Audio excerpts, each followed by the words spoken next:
Hey everybody, Four Tankers and Dog here. Time for a new phase in the life of my channel. Life has gotten very busy, when isn't it, of course. Also, I gotta say, Wargaming has really pissed me off lately, right? So, I mean, YouTube killed my channel and we've been rebuilding it, of course. But then also, Wargaming, they killed the forums, which was like #1 driver of traffic to my channel that held the index for all of my scout guides and stuff. And also just Wargaming over the summer, God, the Star Trek tie-in, the Teenage Mutant Ninja Turtles tie-in, just so absolutely turned me off to the game, it's just not even funny. So, we're gonna do something different from here forward. Basically, what we're gonna do, forget the scout guides, forget the map guides, forget all that stuff. You know, I do still play World of Tanks with the usual suspects. And we have a great time, and every once in a while we have a great battle.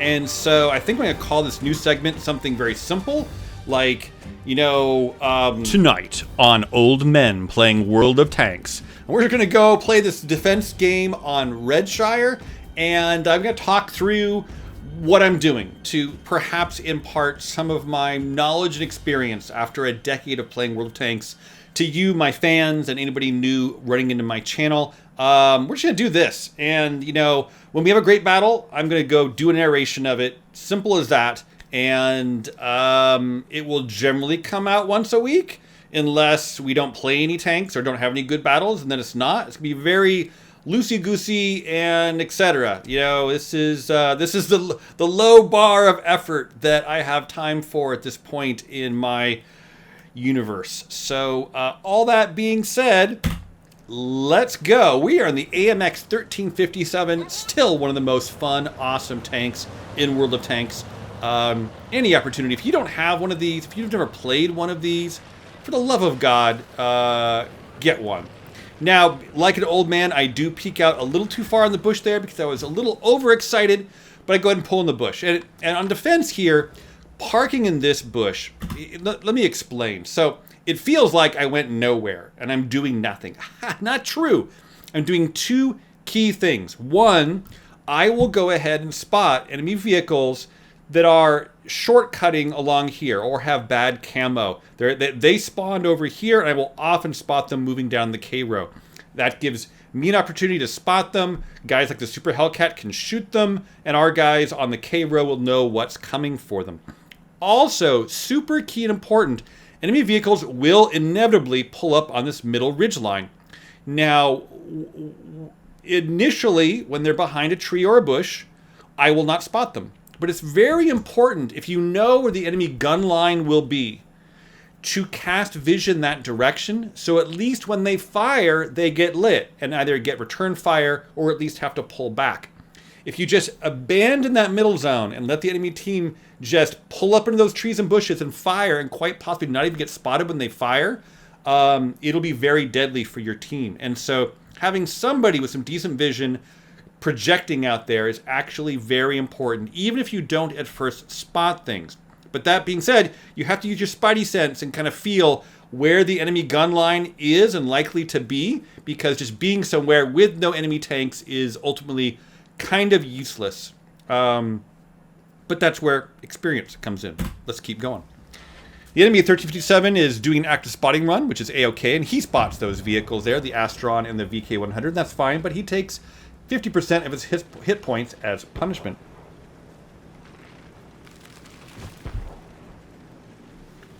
So we're sitting here in the bush, and I'm chatting with Beef Supreme, and you know, he's a bottom tier heavy tank that has no armor, but a very good gun. A Tiger 1 is fantastic as a back row. I just spotted the IS on the K row.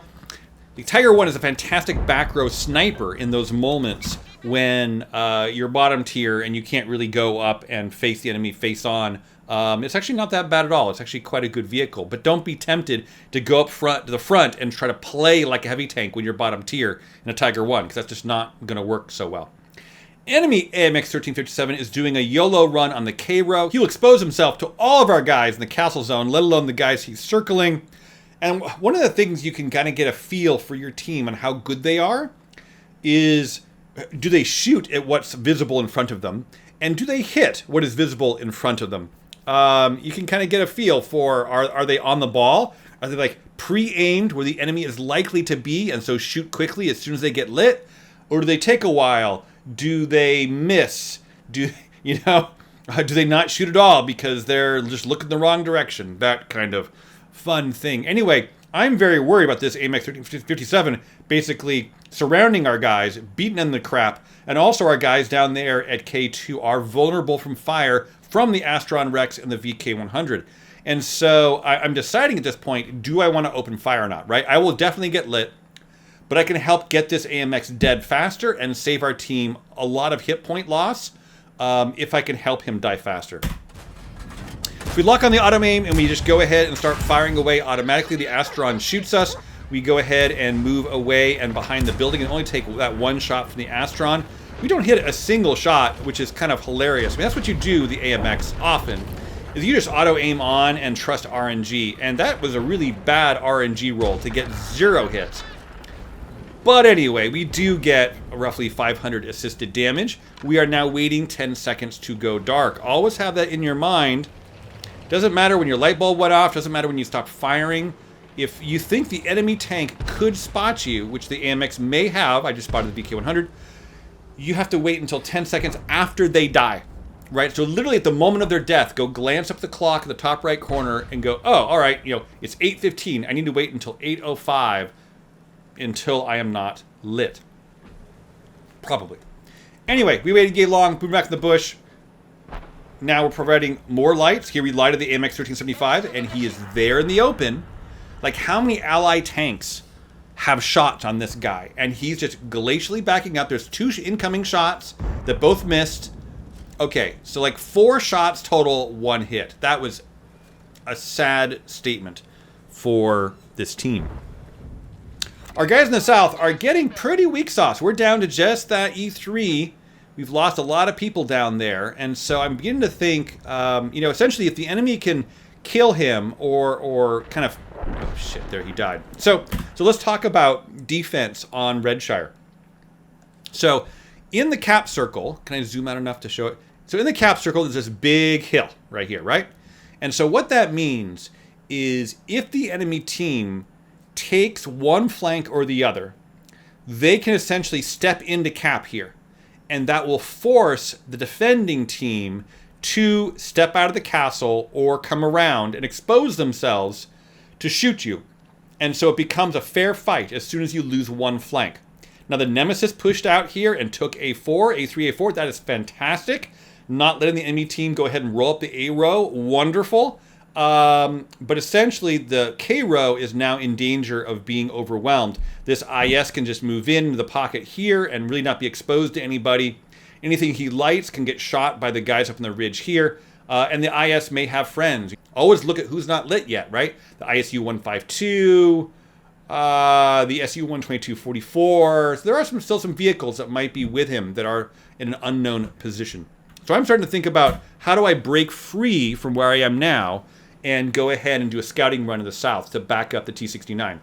Especially because the T-69 holds short right there, right? He's failing to go down there and peek his turret up. He's got a turreted armor. He's got an armored turret, right? So, he can totally peek up and do his own spotting. And the fact that he's just sitting there waiting to get rushed, basically, is not good. So I go ahead and line things up. And I'm looking very carefully at my buildings and bushes, trying to essentially keep them between me and where the enemy is likely to be as long as possible, and to get as far away from them as possible so I probably don't get lit due to my camo value in motion. And indeed, I get away and I am not lit. The last place the enemy team saw me was in that middle zone. It's also important to kind of keep that in the back of your head. Where was the last place the enemy team saw you? Again, the 69 is holding way short. We're going to go ahead and come all the way over onto the red line here and pull up on a bush. It's a pretty damn small bush, but every little bit helps. And we have binocs, but so it's not, it's not really important, but we don't light anything. Let's go ahead and move on to the next ridge. This is dangerous for the T-69. He's too slow to get away if he gets rushed. For me, I'm a light tank. I can probably run away if the enemy team comes rushing at me, right? So I'm going to go ahead and peek up around the corner here and look for the enemy team. I don't see anything. I get lit. Let's move away as fast as we can here. And a 1:30 p.m. blasts us from the bush pile. He was just skulking there waiting. And unfortunately, I think nobody on our team is anywhere positioned to shoot him.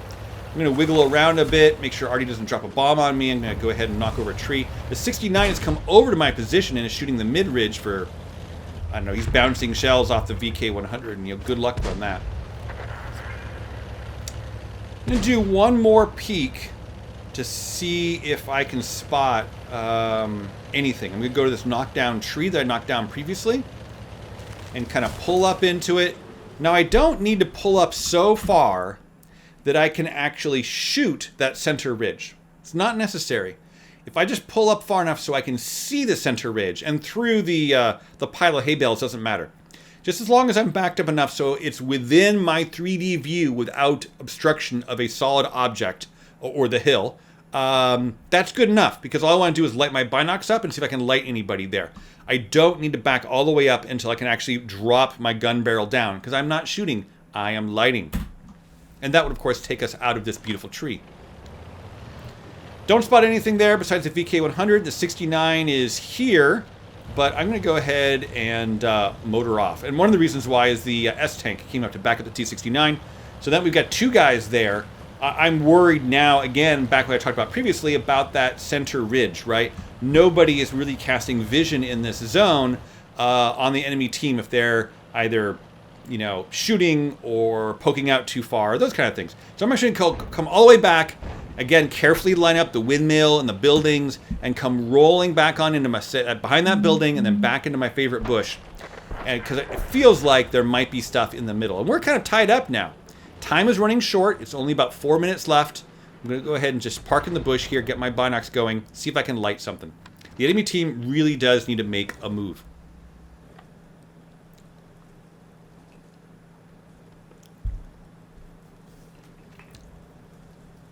Now we're ahead. We're ahead by 600 hit points.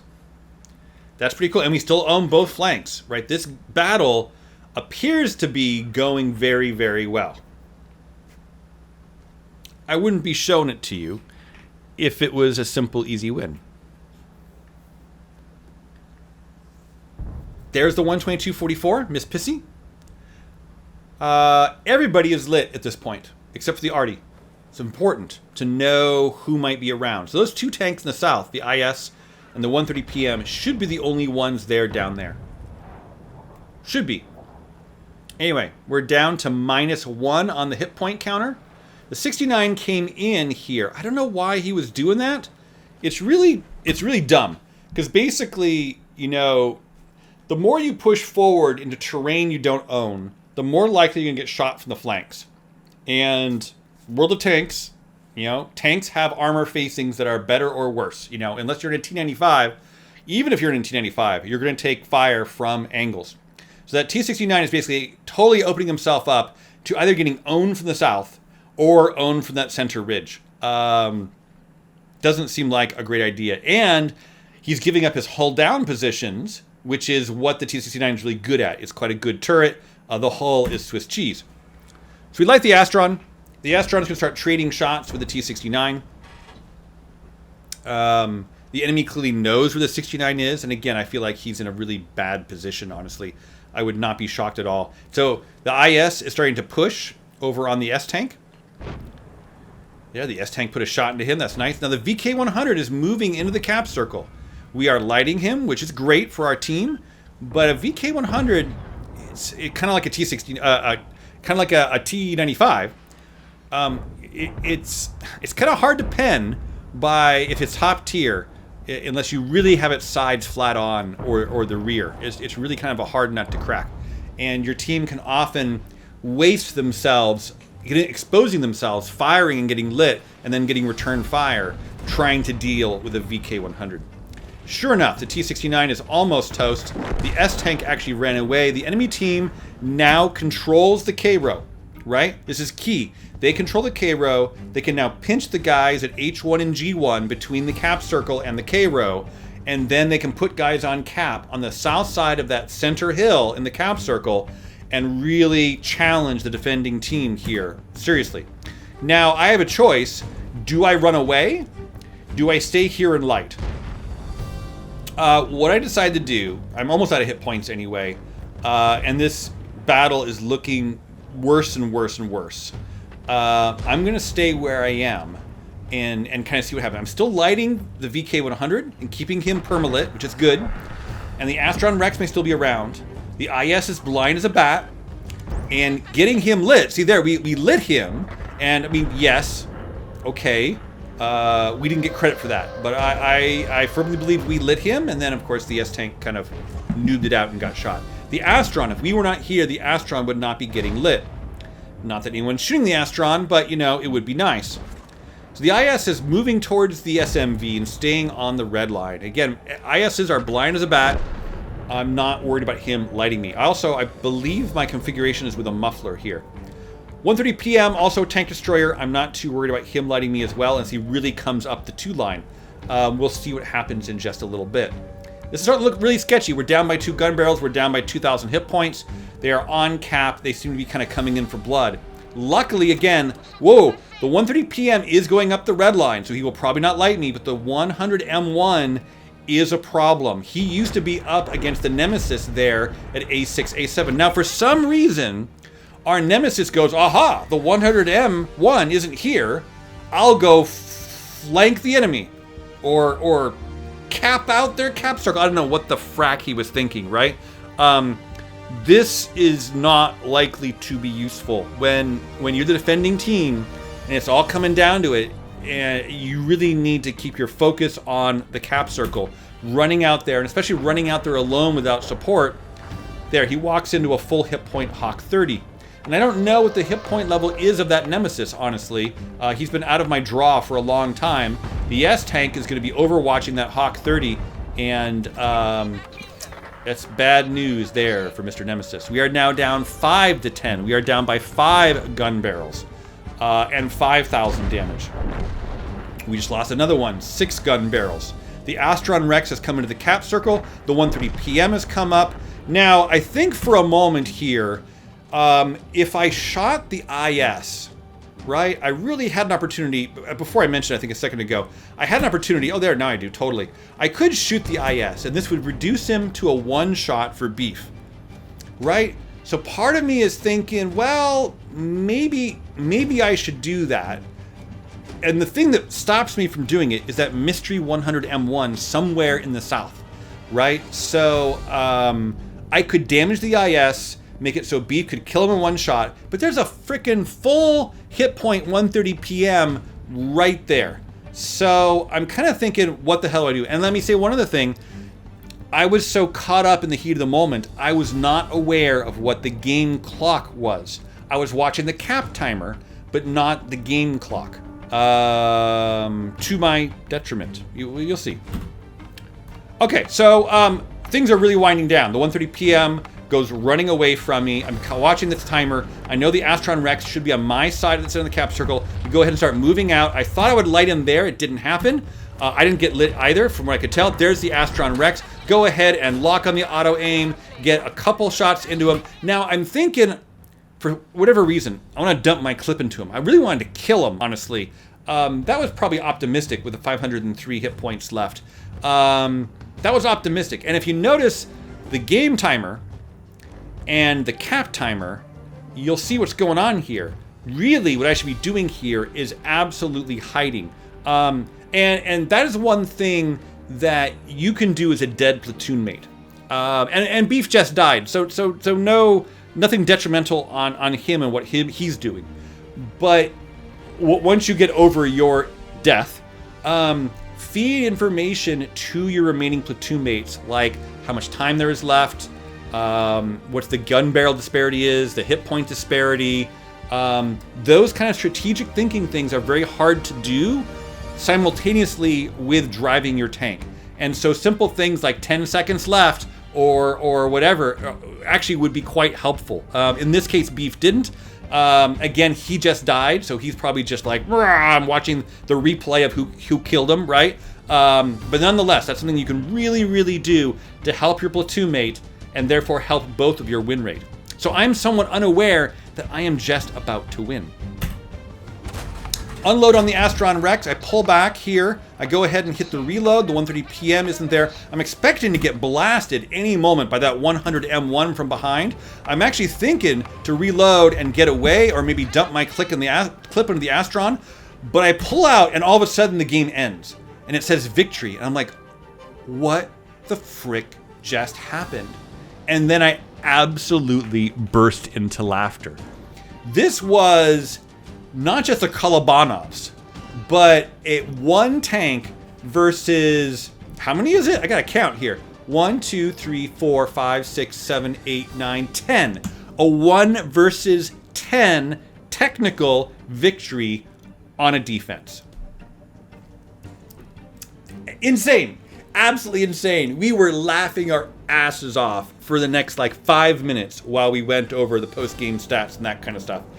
Absolutely incredible. Let's go ahead and look at those post-game stats. 14 shots fired, 6 hits, only 1 penetration for 83 damage, and only 559 assisted. But this 40 base reset points here was the key. Sometimes crucial contributions come in very, very small packages. If you look at the team score, my XP was way down here. Like the Nemesis racked up like 4,000 damage, which I guess is great. He must have been farming it wonderfully.